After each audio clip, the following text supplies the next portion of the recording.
नेहा ने हल्की सी हिम्मत की और दरवाजा आहिस्ता से खोला। दरवाजा चरचराते हुए खिला और इसके सामने एक खूबसूरत रोशन बाग था। हर तरफ फूल, रंग, तितलियां और परिंदे, लेकिन ये आम दुनिया नहीं थी। ये एक जादुई दुनिया थी जो सिर्फ सच्चे दिल वालों को नजर आती थी। नेहा हैरान थी।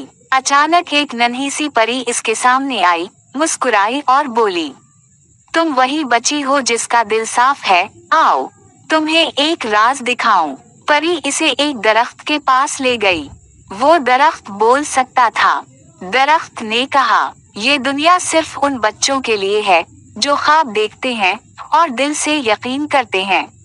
लेकिन नेहा, तुम्हें एक फैसला करना होगा।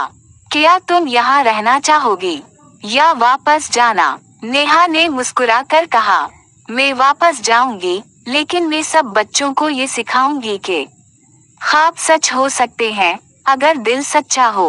दरवाजा दोबारा बंद हो गया, लेकिन नेहा के दिल में अब एक राज छुपा था और एक वादा। क्या नेहा वाकई वापस गई या वो जादुई दुनिया इसका नया घर बन गई?